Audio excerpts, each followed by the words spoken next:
What's going on, everybody? We're going to get ready to get started in just a bit. So for all you AFC North fans, we talking Bengals, who they? We got the Steelers, we got them Ravens, and we got the Dog Pound, the Browns, coming up as we preview the AFC North right here on the Truth League Report. So I hope y'all ready. North, it's time to head north in the AFC, and we are going to kick it off live right here on the Truth League Report.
Good evening, everybody. Football fans unite.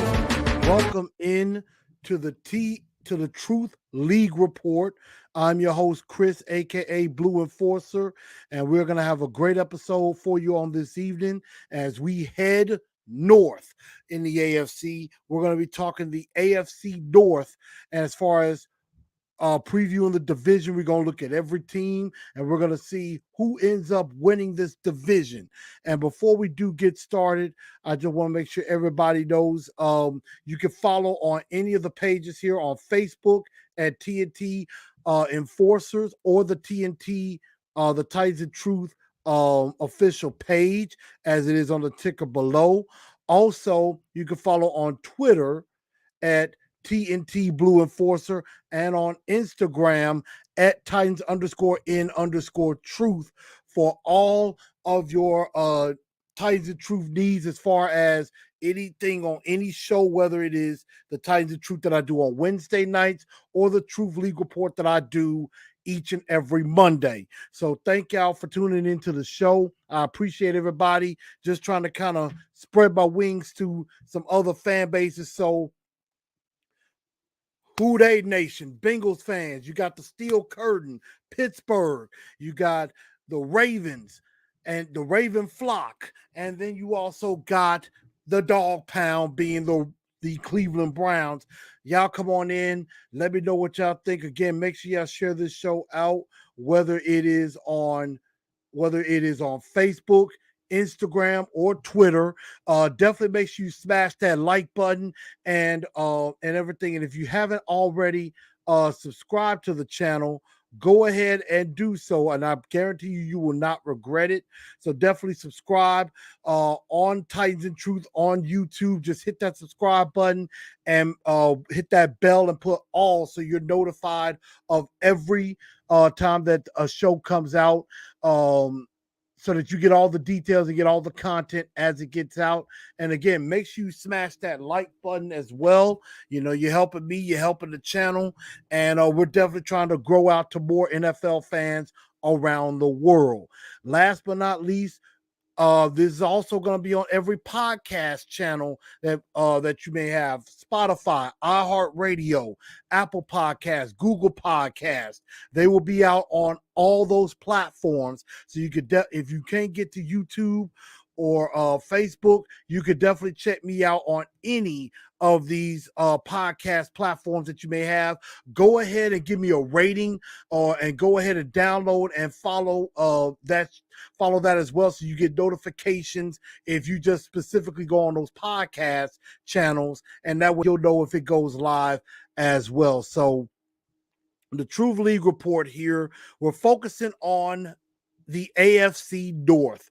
And the AFC North was a big time, it's always a dogfight in that division. I mean, the North, that's why Chris Berman, on Sports Center and on NFL Primetime used to always call the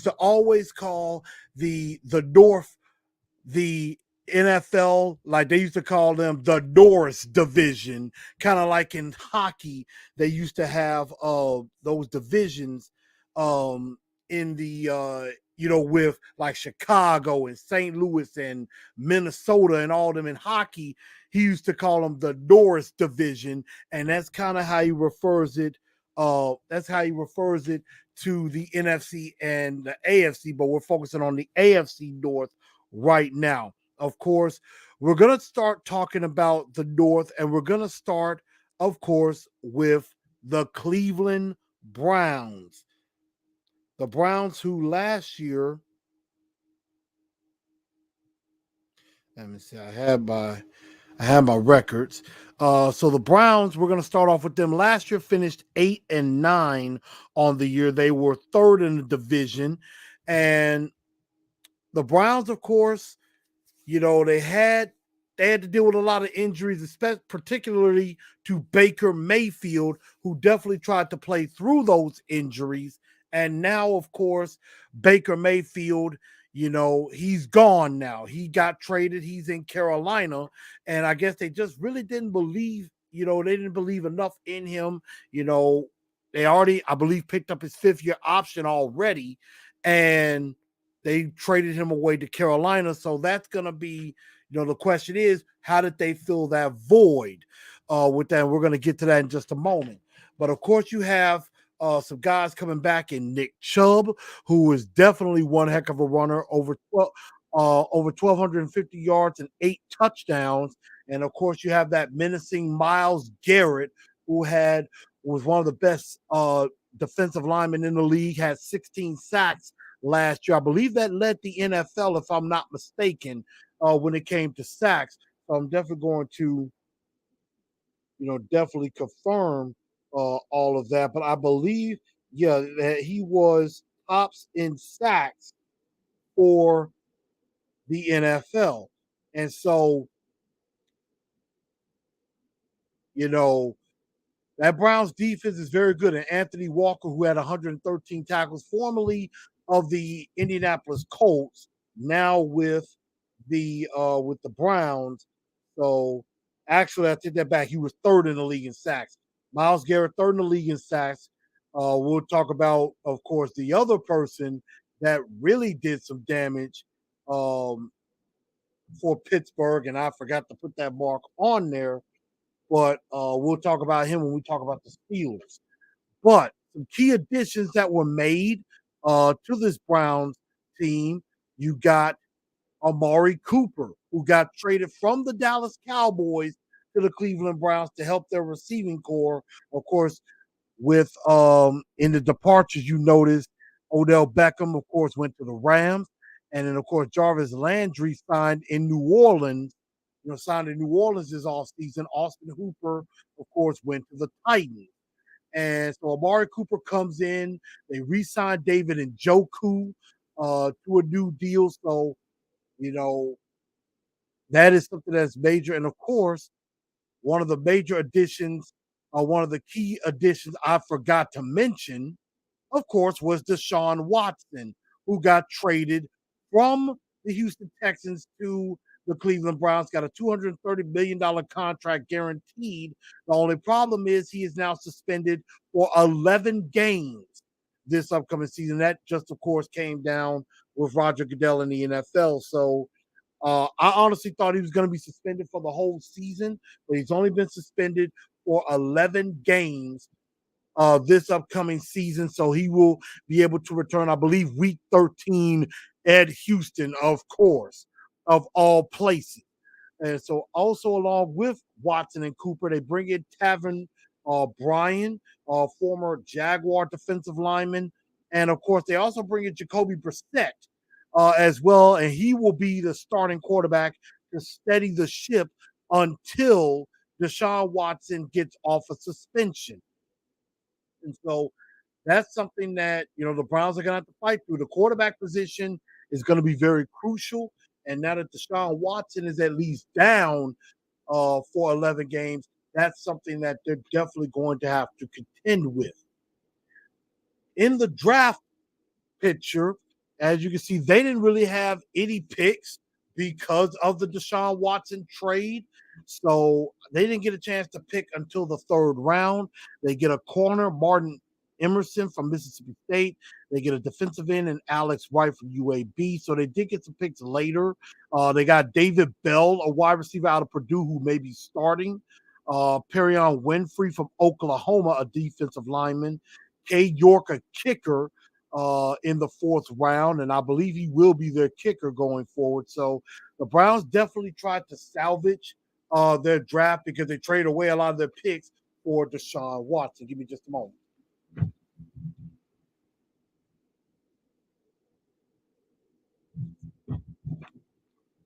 And so the Browns, they're definitely having to take a step back because, Baker Mayfield and now Deshaun Watson, who is on the team, but won't be able to play for over half the season. So they're definitely going to have to be relying on some new faces to definitely steady the ship until Deshaun Watson is able to come back and be able to help produce. So a couple of questions I have in regards to the Cleveland Browns is simply this. First off, can the Browns last without Deshaun Watson? How long can they last without Deshaun Watson? That's going to be the question. How long can they last without Deshaun Watson? Can they at least be steady? Maybe at like within 11 games, they're at 5-6 or 6-5, maybe with Watson out until he returns. Can they hold firm until he is available to play for them? So that's going to be a major question going into this season for the Browns. Can they hold serve until Deshaun Watson gets back? And another question is, can the Browns defense carry the offense? Because, I mean, you got Jacoby Brissett at quarterback.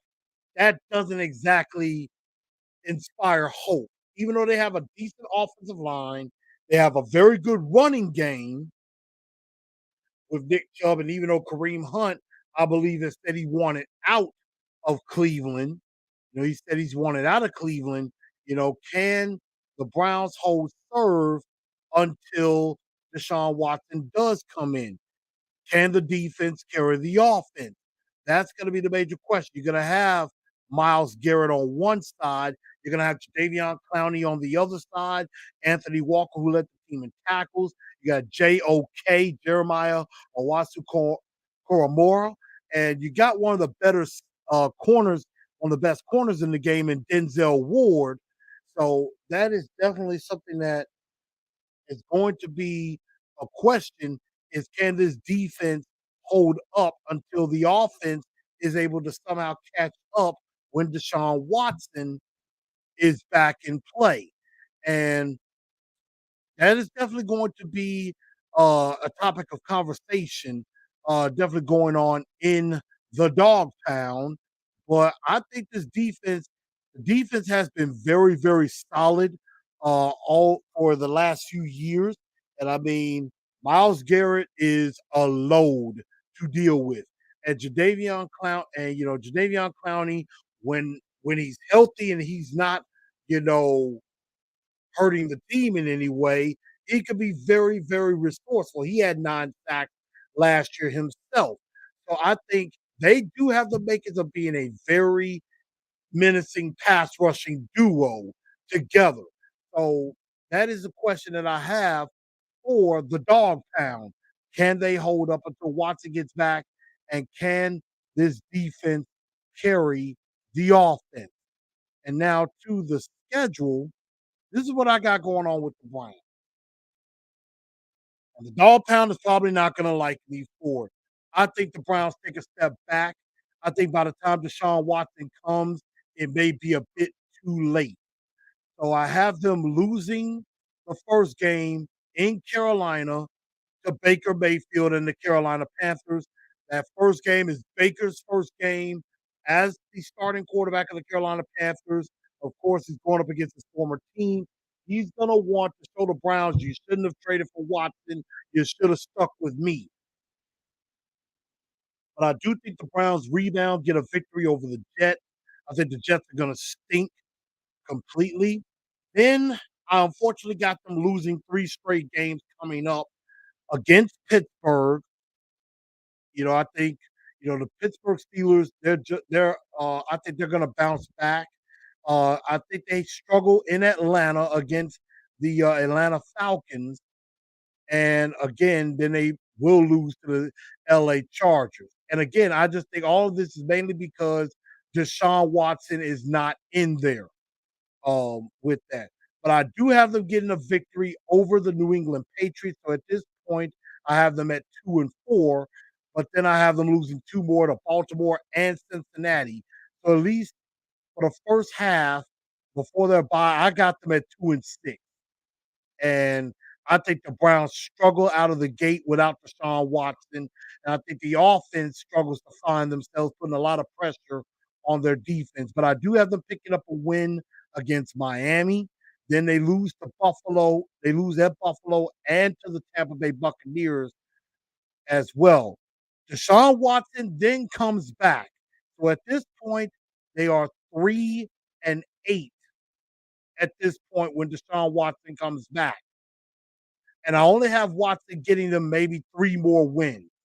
I think they win the game at Houston because I think they're pumped with Deshaun Watson coming in there. It's going to be, I believe that one is probably going to get, um, it will not surprise that that game gets flexed to Sunday night because the NFL is going to be looking for ways to make money. And they're going to figure, well, it's Deshaun Watson's first game back and it's against his old team. You gotta make that's gonna be must-see TV. So I think that's what's gonna happen there. I think the Browns get the win. They lose at Cincinnati, so they get swept by the Bengals.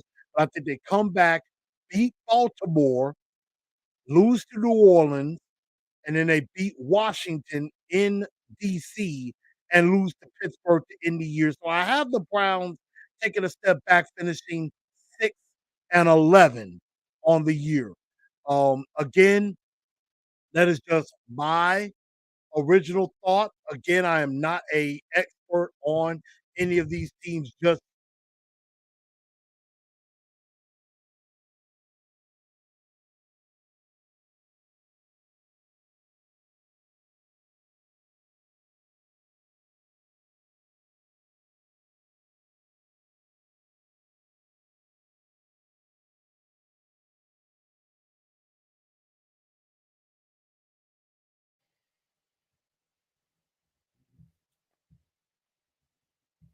I'm not sure they'll be able to carry the offense the entire way.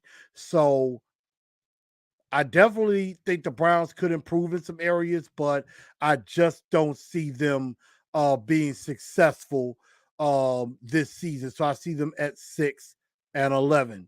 So Browns fans, do you agree or disagree with my with my evaluation of the Browns coming up this year? Let me know what you think in the comments section. Let me know if you agree or disagree with it, or if you think I just don't know what the heck I'm talking about. I definitely will understand that. I'm still, like I said, I am still learning, and I'm going to continue to learn. So I definitely do appreciate any feedback that y'all might have. in regards to your team. So we're gonna move on, and next up, we are gonna talk. We are gonna head to the Steel City, and we are going to talk about a team that gives me trouble from time to time, and that is the Pittsburgh Steelers, who are now playing in Acrisure Stadium, not Heinz Field anymore. They finished 9-7 on the year, and of course, uh, the Steelers did make the playoffs, but of course were bounced by Kansas City, which ended up being Big Ben's final game. And of course, he ended up retiring after this season. But some guys that do return for the Steelers, of course, you have Deontay Johnson, who had 107 catches, 1,161 yards, 8 TDs. Najee Harris, 1,200 yards, 6 touchdowns. And I forgot to put on there, and I apologize to Steeler fans, TJ Watt, who led the league in sacks at 22 and a half sacks. And TJ Watt, of course, is one of the highest paid defensive players in the league, well deserved. So I am a fan of TJ Watt. I like TJ Watt. I think he might go down as one of the best pass rushers to ever do it. And the Watt brothers, when it comes to playing defense, the Watt brothers is one of the best names in football. Also, some key additions that the Steelers did make. They bring in a guard in James Daniels, 3 years, $26.5 million. They bring in former Jaguar Miles Jack for 2 years, $16 million. They bring in former Buffalo Bills corner Levi Wallace. They also brought in Mitchell Trubisky as well to compete at quarterback. The only thing is, what I'm hearing is that Kenny Pickett could end up winning the job in Pittsburgh as the starting quarterback. So that remains to be decided. And, I know that a lot of people think that, a lot of people think that Kenny Pickett, they're wondering if he should start week 1 or not. But it does sound to me like Kenny Pickett's impressing people. So right now, we don't know. They may go with Mitchell Trubisky, but it looks like signs could be pointing towards Kenny Pickett being the starting quarterback for the Pittsburgh Steelers week 1. Then, of course, Big Ben retires from football. Juju Smith-Schuster goes to Kansas City on a 1-year deal. James Washington went to Dallas on a 1-year deal. And Joe Schobert, the linebacker, goes to Denver on a free agent deal. So they did lose some key offensive pieces. And so the Steelers are trying to get back in the fight in the AFC North. Their draft class, as I've mentioned before, Kenny Pickett at quarterback. Also, a guy that's been very impressive, a guy that's been impressive for the Pittsburgh Steelers is one George Pickens, who has been extremely impressive in camp for the Pittsburgh Steelers. A lot of people are really high on him, as well as former Memphis Tiger Calvin Austin III with his speed. I really wanted the Titans to draft him, and I hate that the Steelers got to him, but hey, I'm hearing some good things about him as well. Connor Hayward, of course, the brother of Cam Hayward, brought in as a tight end, maybe / fullback in round 6. So, Pittsburgh has always been a team that has drafted well. And so, you got guys, like DeMarvin Leal they got from Texas A&M. Maybe he can help on that line with TJ Watt, with Cam Hayward, Stephen Truitt. I know I'm forgetting somebody. Casey Hampton as well. So, you got some big meaty guys up front. Devin Bush and linebacker as well. So Pittsburgh always tends to draft extremely well, and they are very, very well coached by Mike Tomlin indeed. As for the Steelers' schedule, I got them taking a step back a little bit, a small step. Now, again, I have them finishing 8-9 on the year. It very well could be 9-8. It could be 10-7. I kind of had a tough time going back and forth in my mind with this one, but this is what I've come up with. I think they start off the gate slowly with Kenny Pickett as their starting quarterback. I think they lose early at Cincinnati and at home against New England. So they start off 0-2. But then I think they pick up wins at Cleveland and against the New York Jets to get to 2-2. Then I have them losing 2 more at Buffalo and against the Tampa Bay Buccaneers. So right now they're at 2-4, but then they get the win at Miami. And then they lose at Philly in the Battle of Pennsylvania. And so they fall to 3-5 when they're on their bye. And I think they come off the bye. I think they get upset by New Orleans. And then they end up upsetting Cincinnati on Sunday night football. So I think they get the win there. Then they'll lose 2 straight at Indianapolis and against the Atlanta Falcons. I think the Falcons are primed for an upset somewhere, and I think the Steelers could be that team. Then I have them winning 3 in a row against Baltimore because I know Baltimore and Pittsburgh is one of the meanest rivalries in football. And I think we all enjoy watching a good Steeler-Raven football game. And so that's going to be very, very interesting. So I have them beating the Ravens in week 14 at home. I have them going to Carolina, getting a win. And I also have them upsetting the Las Vegas Raiders as well in week 16. So 3 in a row at this point. I have them right there at 7-8. I have them at 7-8, close to 500. But then they lose at Baltimore. And I think Baltimore is trying to prime to win the division. So I think they stop the Steelers from catching up in that race in doing so. So I have them also, then they pick up a win against Cleveland to end the year. So I have the Steelers at 8-9 to finish the year. Now, the questions I have for the Steelers is a new era begins at quarterback. Is Kenny Pickett ready to take the reins, or are they going to start off with Mitchell Trubisky? They might do better with Kenny Pickett than they would with Trubisky. Because I think if Trubisky is starting most of the year, they might do worse than 8-9. With Pickett, they might have a chance. And can the Steelers get back in the fight in the North? Get up there, because Cincinnati has kind of passed them by, and you know Baltimore is always in the fight. So can the Steelers be a third team that gets in the fight to try to go and win that division? And so we know the AFC North is always a dog fight. It is never easy. It is, those 4 teams are going to beat the living hell out of each other. And the Steelers are going to do some of that beating down of those other teams. But I just don't have them winning the division just yet. So Steeler fans, let me know what you think of that. Am I correct or am I wrong when it comes to the Pittsburgh Steelers?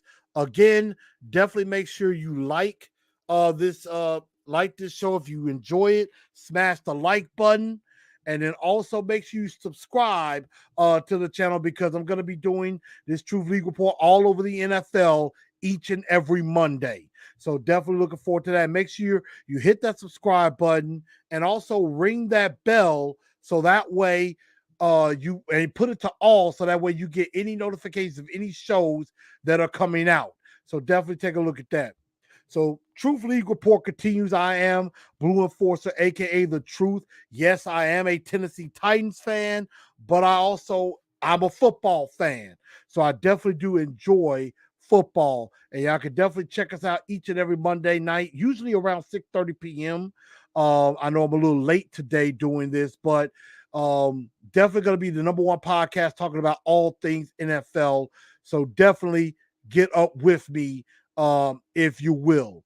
So now that we've talked about the Steelers, we're gonna head over to the Maryland area, and we are going to talk about a team that I don't have a real happiness for, a team I have a little bit of a disdain for, and that would be those darn Baltimore Ravens. They have been a thorn in Tennessee Titans history for a very long time. But the Baltimore Ravens, of course, also finished 8-9 last year. They were plagued by injuries, particularly to Lamar Jackson. J.K. Dobbins, of course, tore his ACL and was out for the year. He's coming back. Watson, of course, is, there's talks about Lamar Jackson maybe getting a new contract and everything, so that's definitely something that's going to be coming up this upcoming season. Of course, Lamar Jackson threw for 28, almost 2,900 yards, 16 touchdowns, 13 interceptions, also ran for 767 yards. So he not only, did the passing, he also led the team in rushing as well. He had a big time tight end and Mark Andrews, who had 107 catches, 1,361 yards, and 9 touchdowns. And then there's Patrick Queen, who was from LSU, the second year man, or now third year man, 98 tackles and 2 sacks. But one thing that they did very well, they brought in Morgan Moses to be on that to replace Orlando Brown, who of course they traded to the Kansas City Chiefs. So he got 3 years, $15 million. Marcus Williams, a safety they got from New Orleans, 5 years, $70 million. So a pretty big contract for safety. And then Kyle Fuller, 1 year, $2.5 million at corner. But again, I mentioned they did lose Orlando Brown. Their right tackle, sent him to Kansas City, I believe year before last. Hollywood Brown, Marquise Brown, of course, got traded to Arizona. Justin Ellis, a defensive tackle, went to the Giants. Anthony Everett, one of their corners, goes to the Raiders. And then Sammy Watkins is up now in Green Bay. Now, DaCosta took over, of course, for Ozzie Newsome as the general manager of the Baltimore Ravens. Again, they do tend to draft very well. And one of the things they did is they went and got a very good safety by the name of Kyle Hamilton from Notre Dame in round 1. Also in round 1, they traded back into the first round and picked a guy that I was kind of hoping maybe the Titans would take a look at, and Tyler Lindenbaum from Iowa. And I think he might be one of the best centers in the league at some point. I think he might be dealing with a little bit of injury right now. They also, of course, boosting their defense. As I was talking about, the Ravens always did have a pesky defense. David Ojabo from Michigan in round 2, some good value there. And also, they went and go get Daniel Falele, the offensive tackle from Minnesota, in the 4th round. They also got Charlie Collar, a tight end, in round 4, so definitely expect him to get used. Jordan Stout definitely is a punter for the Baltimore Ravens, and I believe we did see him in that first game against the Tennessee Titans in the preseason.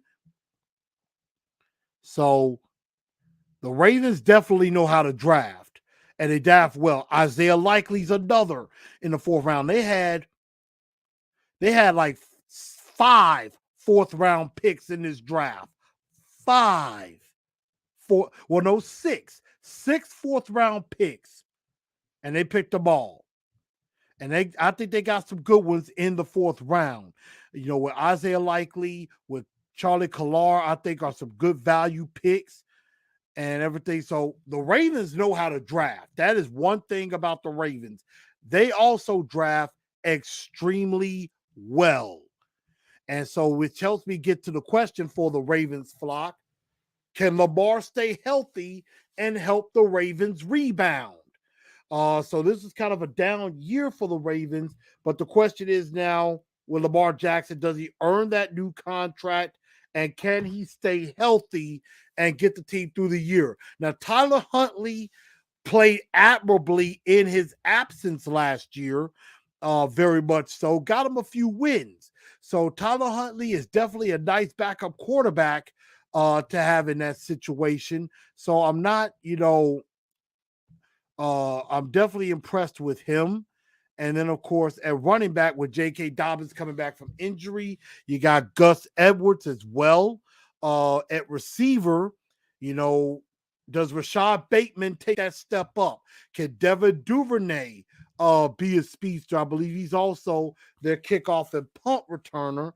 I know they're expecting some big things out of James Prochet as well. So, that's something that's definitely going to be big for them as far as what their offense can do to rebound.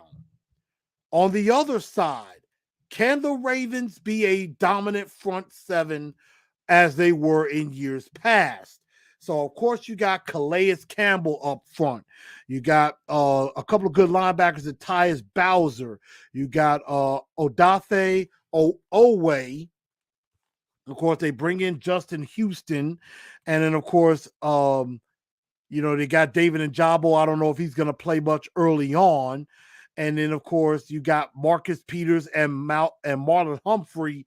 Those two those two corners on the outside could definitely lock down the outside. This Ravens defense could get back to being a very good Ravens defense again, as they've always been. But I think it starts up front. If they're dominant up front, that helps the secondary continue to be even more dangerous. So I do like this Ravens defense, which leads me to their record. And I have them improving from 8-9 to 11-6. I think they make the playoffs. So I have them starting off 3-0, beating the Jets. I have them winning against Miami and also at New England. But I do think they fall to the Buffalo Bills in week 4. Then I have them losing to Cincinnati, so they're quickly 3-2. But then I have them winning 3 more in a row at New York, against Cleveland, and I have them upsetting the Tampa Bay Buccaneers in Tampa Bay. So I have them right now, and then they lose at New Orleans. So by the time they get to the bye, I have them at 6-3 on the year. They come back off of the bye. I think they beat Carolina and Jacksonville, so they're 8-3 before they go up against Denver. And I have them losing to the Denver Broncos there. So I think they slip to the Broncos. Then they lose to Pittsburgh and they split with Cleveland. I think Cleveland gets them back.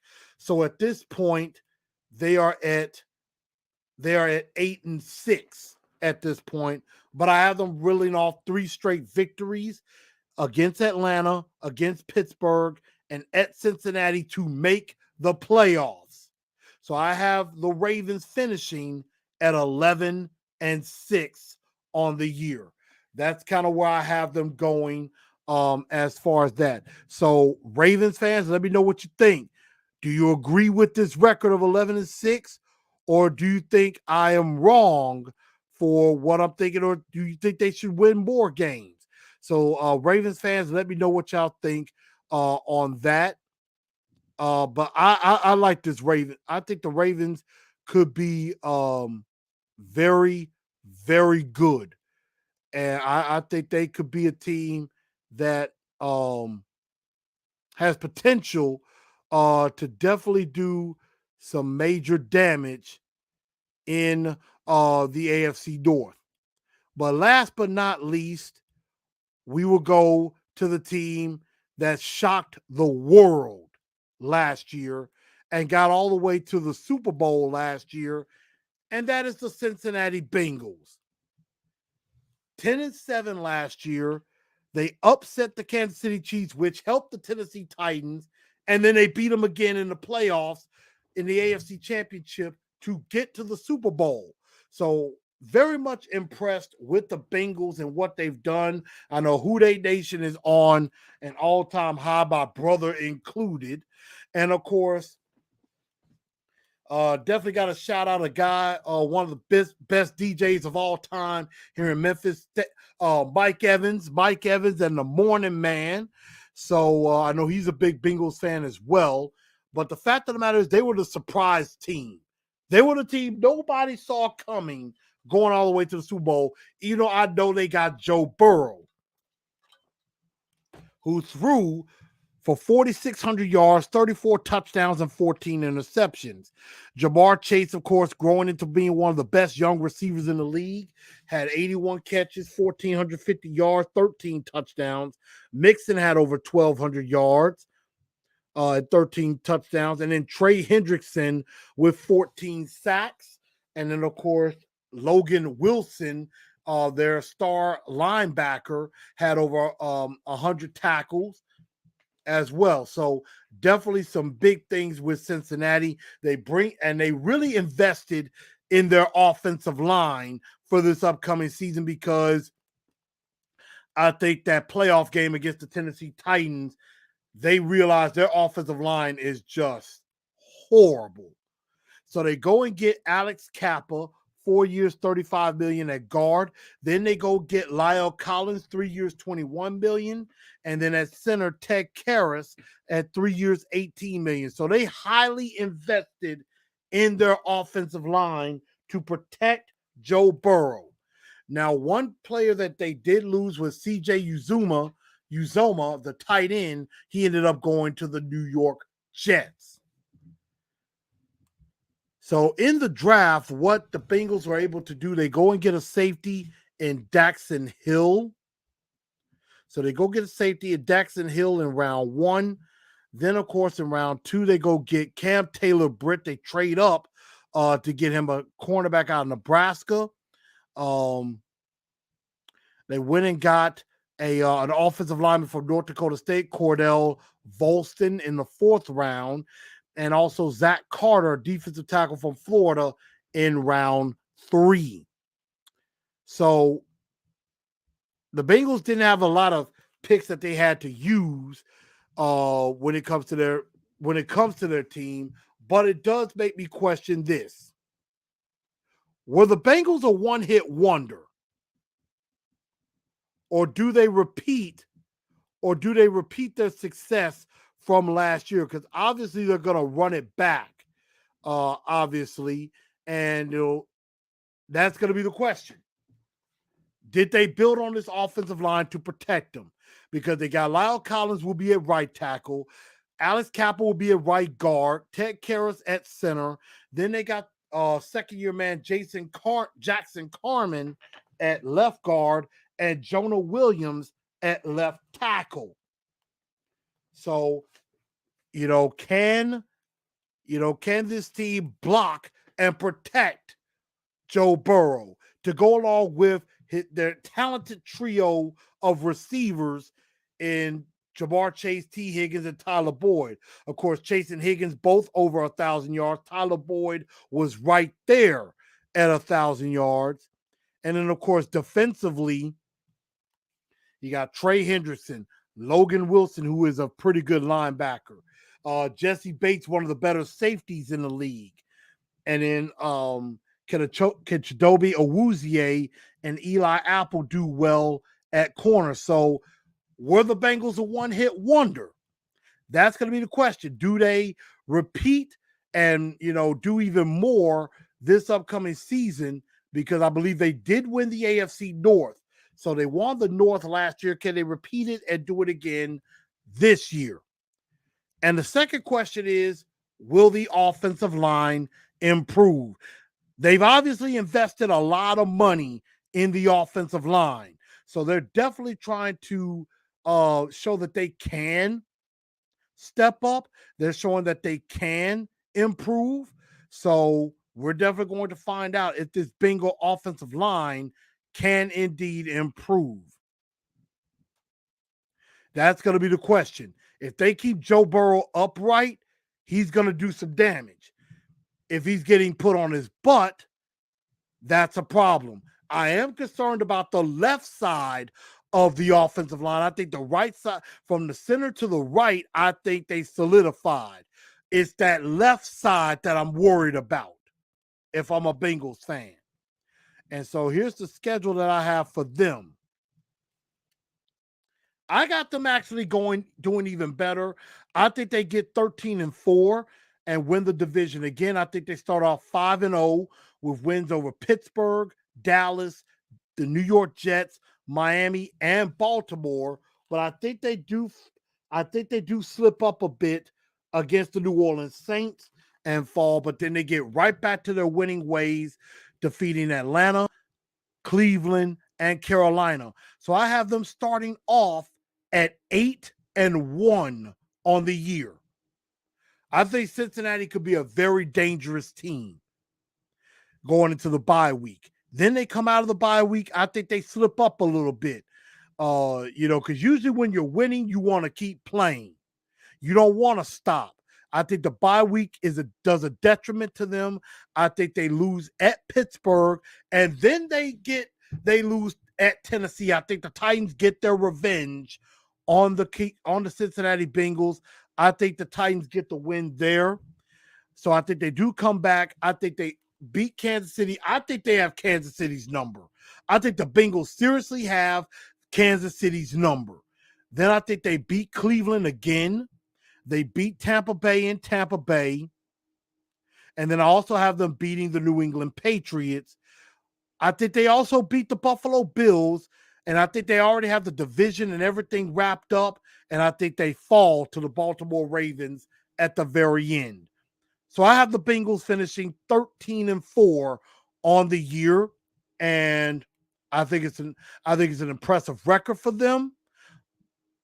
And I think they definitely could possibly get the number one seed in the AFC, and they are going to be a very, very tough out. But I do like this Cincinnati Bengals team, the way that they are constructed. So, again, let me know what y'all think of my records for the AFC North. Do y'all think it's good? Do y'all think it's bad?